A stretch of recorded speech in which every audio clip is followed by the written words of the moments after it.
Setelah hijrah dari negerinya yang penuh kesyirikan, Nabi Ibrahim alaihissalam tinggal di negeri yang diberkahi, yaitu wilayah Syam, bersama istrinya Sarah dan keponakannya Nabi Lut alaihissalam. Ibrahim tetap melanjutkan dakwahnya, menyampaikan risalah tauhid di tengah masyarakat yang belum mengenal Allah sebagai satu-satunya Tuhan. Namun di balik perjuangan itu, hatinya menyimpan kerinduan yang dalam. Kerinduan akan seorang anak. Nabi Ibrahim adalah manusia biasa yang merindukan keturunan. Terlebih sebagai seorang nabi yang ingin meneruskan risalah tauhid kepada anak cucunya. Namun, tahun-tahun berlalu, Sarah belum juga mengandung. Tapi Ibrahim tidak pernah menyerah. Ia terus berdoa dengan sepenuh hati, Rabbi habli minas solihin. Ya Tuhanku, anugerahkanlah kepadaku seorang anak yang termasuk orang-orang yang soleh. Quran Surah Asy-Syaffat ayat 100. Doa ini bukan hanya sehari atau 2 hari. Ini adalah doa yang terus-menerus, siang dan malam, selama puluhan tahun. Dan pada akhirnya, Allah mengabulkan.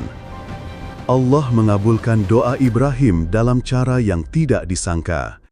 Istrinya Sarah, yang merasa sangat mencintai suaminya, merelakan agar Ibrahim menikah lagi demi mendapatkan keturunan. Maka, Sarah memberi seorang hamba wanita Mesir bernama Hajar, dan Ibrahim menikahinya.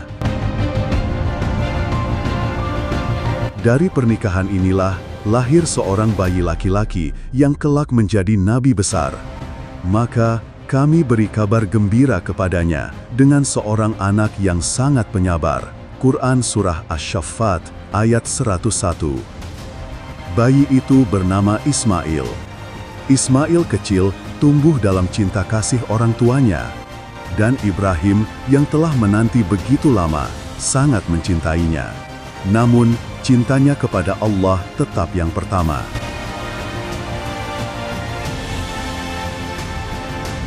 Suatu hari, Allah memerintahkan Ibrahim untuk membawa Hajar dan bayinya ke suatu lembah yang tandus tidak berpenghuni. Itu adalah lembah Bakka yang kelak dikenal sebagai Makkah Al-Mukarramah. Tanpa banyak bicara, Ibrahim pun patuh. Ia membawa Hajar dan Ismail ke lembah itu, meninggalkan mereka dengan sedikit makanan dan air, lalu berbalik arah dan pergi. Hajar yang dalam kebingungan bertanya, "Wahai Ibrahim, kemana engkau pergi? Mengapa engkau tinggalkan kami di lembah ini tanpa seorang pun?" Ibrahim tetap diam. Lalu, Hajar bertanya, "Apakah ini perintah Allah?" Ibrahim menjawab, "Naam." Maka, Hajar berkata, "Kalau begitu, Allah tidak akan menelantarkan kami." Ya Tuhan kami, sesungguhnya aku telah menempatkan sebagian keturunanku di lembah yang tidak memiliki tanaman di dekat rumahmu yang suci. Quran Surah Ibrahim ayat 37. Lalu, Ibrahim pergi, dan di sanalah Hajar tinggal bersama bayi kecilnya di tempat yang sangat tandus. Saat persediaan makanan dan air habis, Ismail menangis kehausan. Hajar berlari panik dari bukit Sofa ke Marwah, bolak-balik 7 kali, mencari air. Dan di saat ia tidak menemukan apapun, Allah menurunkan mukjizat.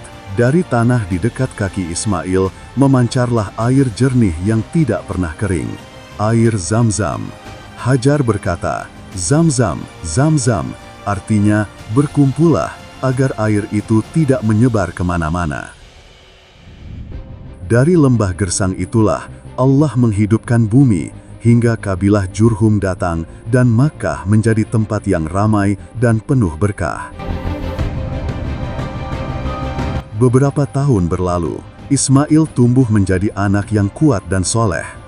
Ibrahim kembali ke Makkah dan mendapati putranya telah besar. Kemudian Allah memerintahkannya, "Dan ingatlah ketika Ibrahim meninggikan fondasi Baitullah bersama Ismail." Quran Surah Al-Baqarah ayat 127. Mereka pun membangun Ka'bah, rumah pertama untuk menyembah Allah di muka bumi. Ibrahim berdiri sambil menyusun batu, dan Ismail membantu mengangkatnya.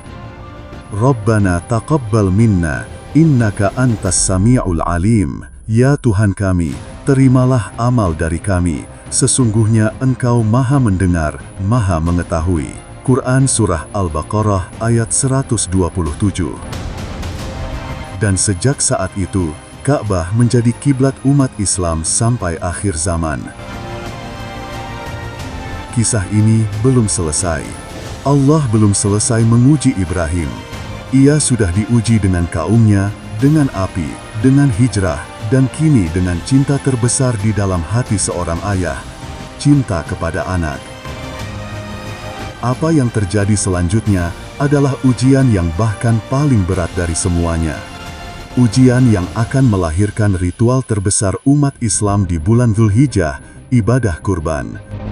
Kita akan lanjutkan kisah ini di part 4, Mimpi dan Pengorbanan Agung.